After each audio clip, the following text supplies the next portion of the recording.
recording. Welcome to the DQ Lifestyle Podcast with me, Marcus, and it's a nighttime pod. What time is it? It's not that, well, it's later than I thought. It's 5 to 11, not long come back from the gym. Hello. It's been a long time since I've done any kind of videoing at night. I did a few when I used to do my other stuff, but nah, this is the first podcast at night, I think. So it's a new thing. Today we're going to talk about vulnerability. Really important. I was going to say something about the gym, actually. Forget the gym. We're talking about vulnerability. So yeah, anyway. Oh, also, I'm doing 30 pods in 30 days. So there's going to be a podcast every day. By the time this has come out, this will be the third one out. Will it be the third one? No, this will be the fourth one. Anyway, fourth in a row. Yeah, boom, because there's two's dropped. Another one's going to drop tomorrow, and then this will drop the day after. So I'm just trying to test myself, push the boundaries a little bit, see what comes up. Because I'm doing them weekly, which I enjoyed still. But I think I need to take it in another direction. But it's stuff that I still want to talk about. But then on the other hand, I want to put myself in. You see where it is with me? If I don't bring this a bit closer. If I don't push myself, then I don't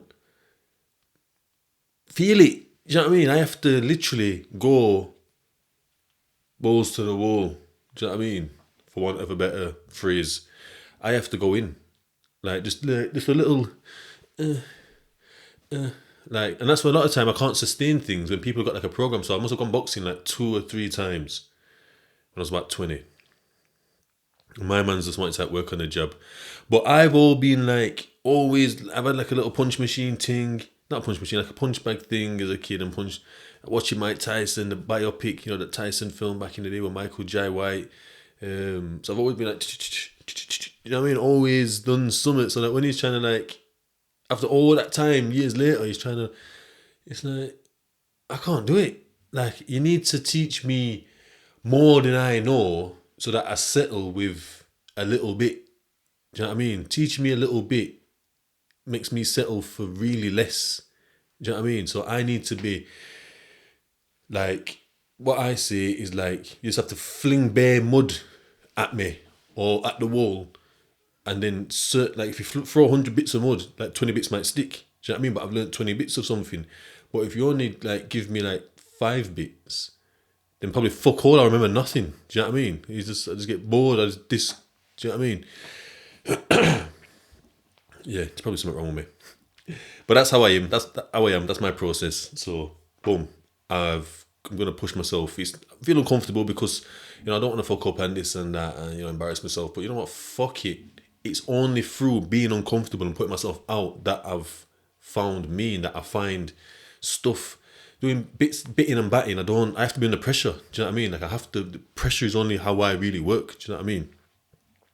Because when it's like there's times of peace and that, it's like, and that's how fucking civilization gets taken over. I need to be under pressure all the time to grow. And, you know what I mean? Anyway, yeah, vulnerability. So, on the TC, they're talking about this vulnerability thing all the time. Didn't know where it is. Vulnerability to me was a nonce or a little kid. When I used to hear vulnerability back then, I used to think of like the NSPCC adverts of like some kid, black and white, like, black and white advert, kids sat there crying and that, and some insinuations that there's abuse going on.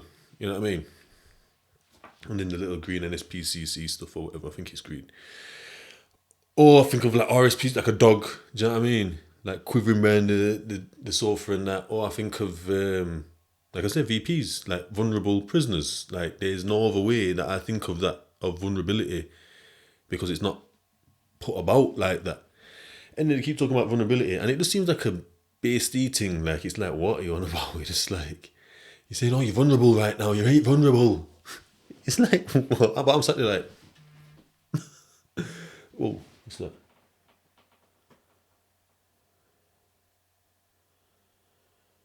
just someone's emailed me about some 1,000 fucking subscriber thing on. Yeah, it's probably some. Anyway, one of them spam scam things. But anyway, where was I? Yeah, so I was like, vulnerable, yeah. Thinking, what? Like, what the fuck? Like, don't get it, don't understand. Anyway, but it keeps coming up and people keep telling me, like, in my groups and that, like, this and that. But when I say my groups, that's what it's called when you take the group, when it's on you, when everybody, the other 9 or 10 people are on you, like, questioning you in a sense and whatever. It's like, I don't know what vulnerability is. I don't know. Do you know what I mean? And they're trying to explain it, and I'm thinking that's not me. Like, I don't get it. Anyway, I must have been reading a book. The therapist, she was called Kira. She had a book called. It wasn't her book. It was her book, but it wasn't a book by her. It was just a book that she had. It was by Brene Brown. That since I've read that book, I always see Brene Brown's name around. Do you know what I mean? TED Talks and this and that. Like, they must have put some like TED Talk channel. Like during COVID, they put a channel on that like had TED Talks on. Not just TED Talks, but TED Talks used to come on it, and Brene Brown was one of them, and she used to talk about vulnerability and shame. So this is basically what the book's about. It's about, I can't remember what it was called, like a cream book. It had like some big, it was like daring greatly or something. It's bare words, daring greatly to blah blah blah blah blah, blah, blah, vulnerability and shame or some shit. Yeah, but by Brene Brown, yeah, cream book. And she's making bare Harry Potter references. And at this time, I ain't seen Harry Potter. I only seen Harry Potter like 4 or 5 years ago for the first time. Love it. I love me some Harry Potter, you know. Yo, trust me, sick. I thought, wow, if I'd have seen this as a kid, what? Like, but yeah, missed out and caught it as an adult at Christmas in prison. But the prison I was in, it was a banging Christmas. Christmas was always banging. Trust me, we had some fucking fire food and everyone kind of did it, and it was all different vibe and that. Like on the TC, this is sweet, and then was going like, you know what I mean, in my cell. Well, it's my bedroom, then go in my cell and like anyway. They don't call cells like in a lot of prisons. They call them rooms. In your room, it's not really a room. Still, it's not a room unless it's got carpet. But then some prisons that I've been in got carpet down. Sweet, and some of the carpets are dread, mud, like look like pure scabies ridden mad things. Like, but then others are alright. So basically making bare Harry Potter. I don't even know what she's on about. But anyway, she's talking to somebody about. So this book's about shame. She's doing research on shame and vulnerability. And she must have been asking people how they would characterize or how they would describe vulnerability. I didn't read the whole book. But yeah, I got to that bit, and it must have been like 2 or 3 pages of just like one-liners. I feel vulnerable when I did blah, blah, blah, blah, whatever, yeah? And then, boom, one of them said, the feeling I get right before I throw a punch. And it just went, boom. And I remember it was early in the morning, because where it is, this guy called Liam had the book. And he just wouldn't, like, he's kind of half saying like, oh yeah, like, no, instead of talking to you, he's looking at you. I was like, yeah, that book. Because he didn't want to give the book, because the book's power, you know. The book have power, you know what I'm saying? Like, yo, my man didn't want to get the book. Like, yeah, the book. Maybe Paddy's got it. It's always used to throw everything on Paddy. This guy called Paddy, yeah. Anyway, he had the book. Like, I said, I'll help you find it. Found it, do you know what I mean? Anyway, it was early morning, like, he was going to the yard about 7:30ish. Sometimes a little bit earlier, so you come in a little bit early. It was like 7:30 yard, and then it was basically, I think it was like 8 o'clock. We go into the big room, all 40 of us, so it's like a community meeting, 40 prisoners maximum. So obviously some cells were empty. And people get kicked out. You know, it's never, it hardly ever maximum capacity 40 people, but then it's like the 5 or 6 like officers and therapeutic people and whatnot. Anyway, yeah. So I don't know if I went out that day. So I know it was raining. I can remember it was dark outside, because I didn't have curtains up for a while. I just took the curtains down, so I'd be up when the sun's up. You know, the one's there. Like, it just felt. and it was just nice because I always had these curtains kind of half shut all the time. I would half shut. I would be blocking out half the light, and then I'd shut it fully. It was a bit doom and gloom, but like that Liam actually, he never had a curtain up, and it was always bright in his cell. It was almost like it felt like a waking there. I didn't really feel like a waking my cell. You know, the ones there on anyone's cell really, because some people's got this curtains closed all day, all night, forever. I've done that with. Then I was doing an opening and closing thing, and I thought, you know what, fuck this. Took the curtains fully down. Anyway, big window, and I'm reading this book, flicking through this book, and that hit me, that bit that I read there, the feeling that I get before I throw a punch in a fight. And I thought, whoa, that's vulnerability. I felt that like a million times. Like, I thought, just before I'm fighting, I'm vulnerable. Like, what? How is vulnerable? Because I still can't, because of my association. I've mentioned this before about certain words, associations like mental health and vulnerability. I mentioned it before in different pods. So if you follow me, you understand what I'm saying. We just have associations with words. Like some people can't get past certain. Like I couldn't get past that. I'm a person that can kind of get past things, but I couldn't get past vulnerability. Do you know what I mean?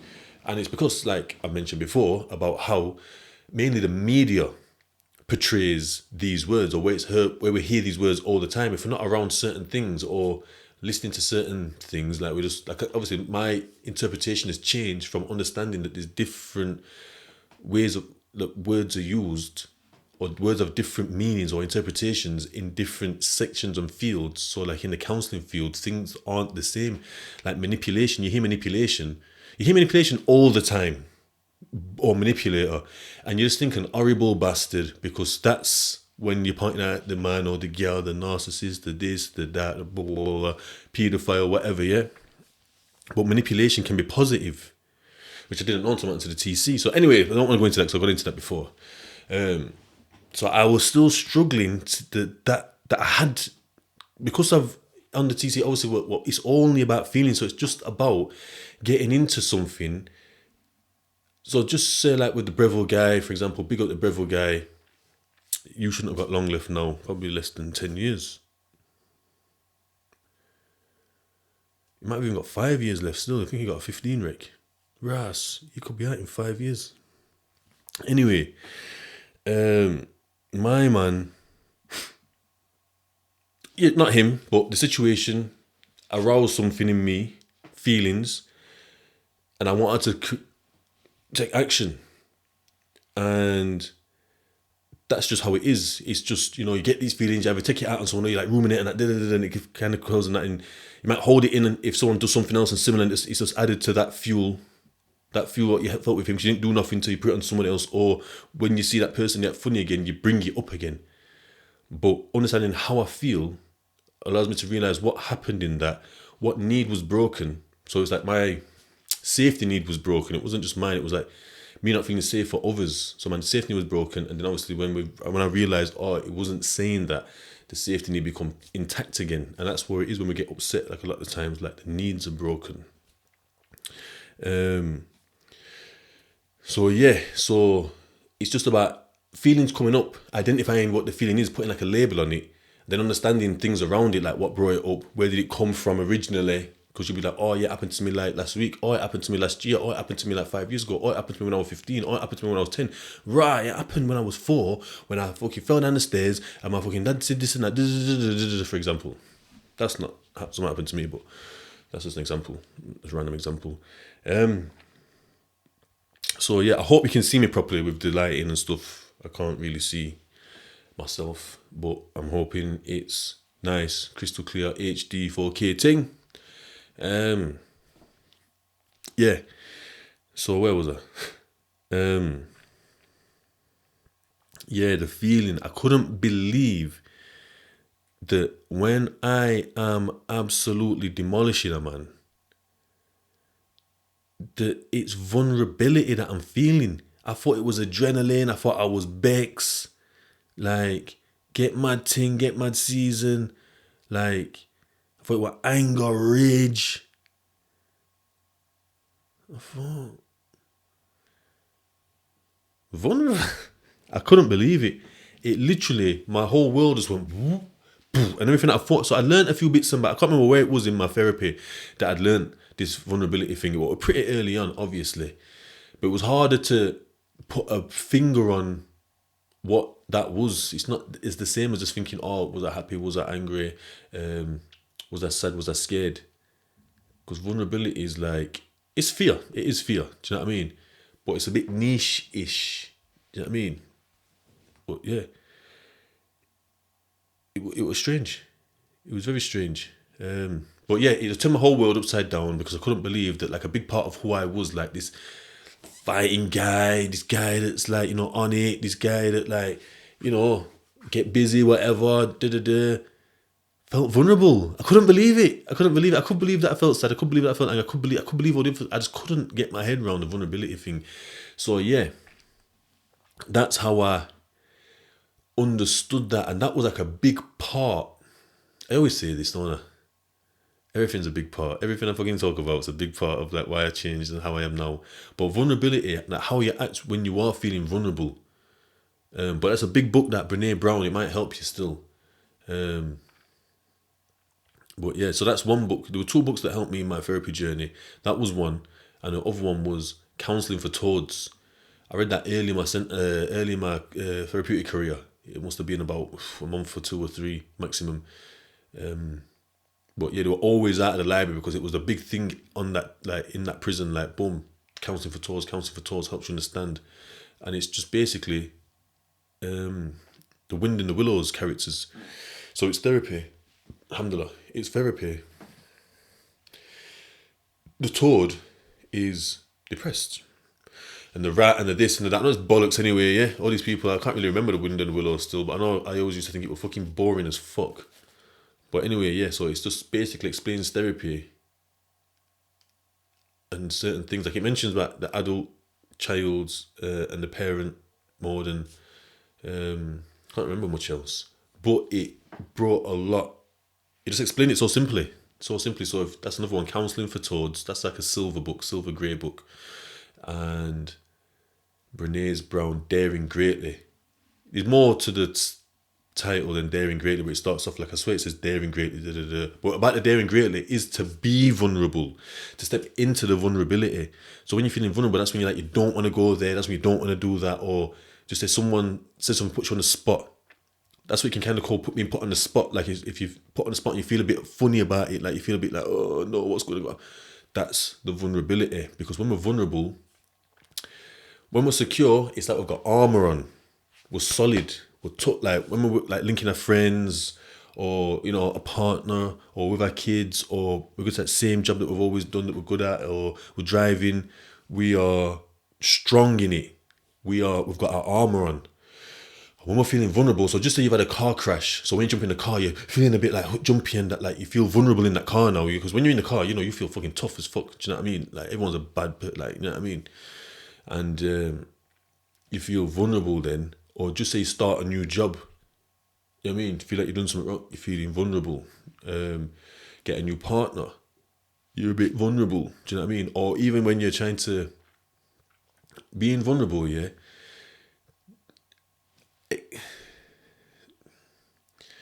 Being vulnerable, this is where vulnerability is like a big thing, I think, yeah. Being vulnerable when you're telling someone your deepest and darkest, you're being vulnerable there. And that's why we can be a bit like, I don't really want to say, like, and it feels like, come on. Like, I might start crying and that because it's the vulnerability building. And it's like, boom, such and such is doing such and such to me or something or whatever. And it's hard to say. Do you know what I mean? And that's why when that person's vulnerable, yeah, they're basically naked. But we're horrible bastards, aren't we? So when we're alright with them, we're alright. But then we'll start gossiping and telling other people about their shit. So we keep leaving them vulnerable. And that's when shame can come into it as well. because you're shaming them with their own vulnerability. Oh, I must have slapped my kid or something. Oh, I forgot my baby. Do you know what I mean? They're telling some deep, dark stuff. Do you know what I mean? But they can learn from it. Do you know what I mean? Like, but they need to be nurtured at that time. They're basically giving you their heart. You know, if someone gave you their heart, do you know what I mean? Like, if you just squash it, throw it, kick it, do you know what I mean? Like, that's what you're doing when you're just being horrible to them with their vulnerable stuff that they've told you. Or their sensitive stuff. So that's where people can get vulnerable a lot, and that's why people won't say things, especially like people will kick off if people tell other people their stuff, because when you're feeling vulnerable, or if people get caught out in a lie, they're feeling vulnerable, and then they start lying even more, or they kick off like, I didn't say that, they start, they start going off nut it, do you know what I mean? They start creating like mad distracting and smashing that, throwing that down, I didn't say that.